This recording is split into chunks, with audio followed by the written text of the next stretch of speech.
If you sell digital products on Etsy and you want to create listing photos that stand out in search results, this video is for you. So in this video, we're going to do a deep dive on how to showcase your digital products so they're constantly flying off your virtual shelves. We're going to be talking about how to create standout photos, what information to put on the cover photo, compare listings that are killing it and listings that could do a little better, and so much more. Now I want to show you a listing photo of a digital planner that is making thousands of dollars every single month versus a listing that makes absolutely nothing, so you can see the difference. So this listing is absolutely kicking ass and taking names in the digital product space on Etsy. So when you do your research on whatever product you're wanting to sell, if it's digital planners, art prints, spreadsheets, whatever, you need to learn how to study these listings that are best sellers like we're fucking Michelangelo. Like, you're an artist and you're on a mission to create the next big thing that's going to act like a money magnet for years to come. So when you look at listings, I want you to study why this is selling so well. Like, so what does this listing do that other listings just aren't picking up on? And obviously the cover photo is the most important photo, but that's not the only thing that matters. Like, the cover photo gets the customer to click on the product, but it's up to the rest of the photos along with your description and other things to do some heavy lifting when it comes to converting a visitor to a paying customer. So a few things I noticed with this listing is that they have added as many photos as they possibly can, and they've also added a really kick-ass video to show all the customers all the different, customizations and features. It's a very clean design with, it has arrows point out all these like details of the product. And I did a little bit of digging, and this listing, you guys will never guess how much this listing makes in just 1 month. What do you think? Maybe 5, maybe 10 grand a month? Pause this video and let me know in the comments how much you think this listing is bringing every single month real fast, because it even shocked the hell out of me. But this listing pulls $28,000 every month. Completely passive. So I've shown you what a killer listing looks like. Let me show you real quick what a killer listing does not look like. So I didn't want to put someone's listing on here and like drag them on my video, so I actually created this in Canva, but it is extremely similar to a listing I found on Etsy. It had an iPad mock-up, and there was, the planner mock-up inside. There was no text or graphic or anything. So a rule of thumb I follow is this: if a digital product is functional, like digital planner, printables like calendars or invitations, things like, that people use, I would digitally mock it up and have text and graphics and things.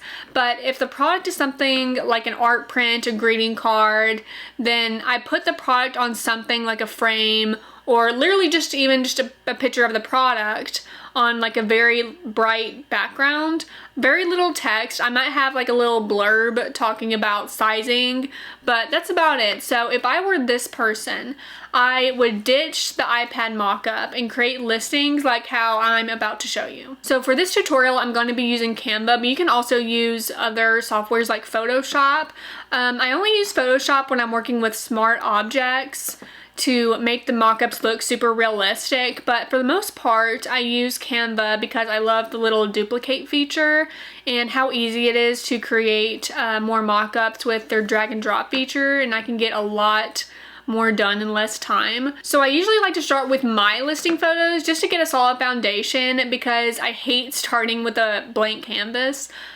These are a part of my Etsy brand kit. I also have, logos and shop banners and thank you card templates that I use. But for the sake of this video, I'm going to be starting with a blank canvas.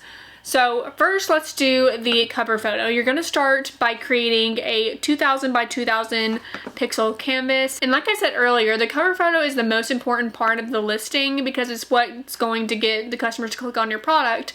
And once the customer clicks on your product, it's then up to the rest of the photos and your description and things to get them to actually purchase. So one thing about Canva that a lot of people don't know about is that they have already made templates that you can use. So if you go to the design tab and type in planner mockup, they already have made mock-ups for you that you can choose from.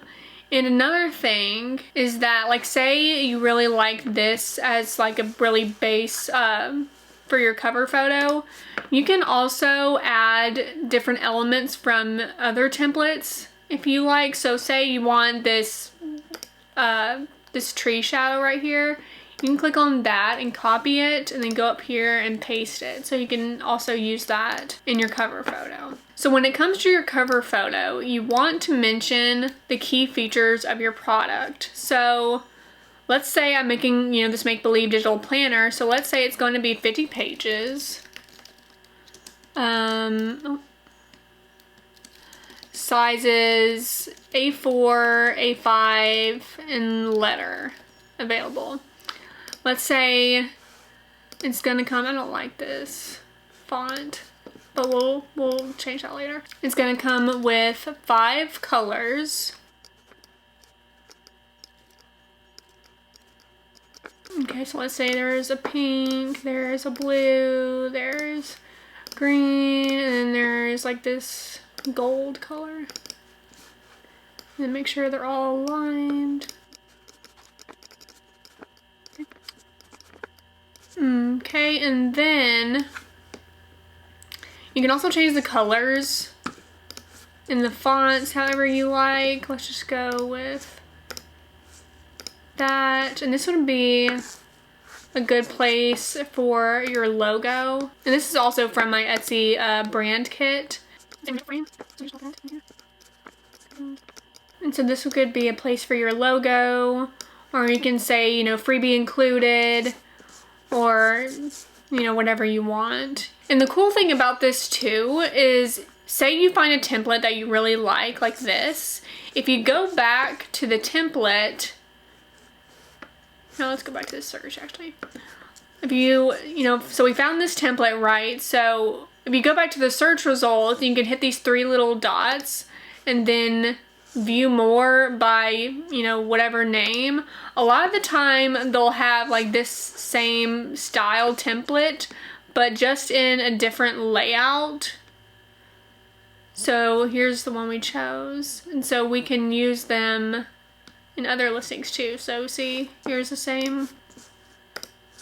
So this could be another, you know, photo in our listing. And I also want to mention this pro tip. So Etsy has a feature where you can add video to your listings now, and a lot of sellers don't take advantage of this feature. So like only 27% of sellers use it, but the sellers who have video on their listings get twice as many orders as sellers who only use photos. So here's something you can do to take advantage of that and help you stand out in search results.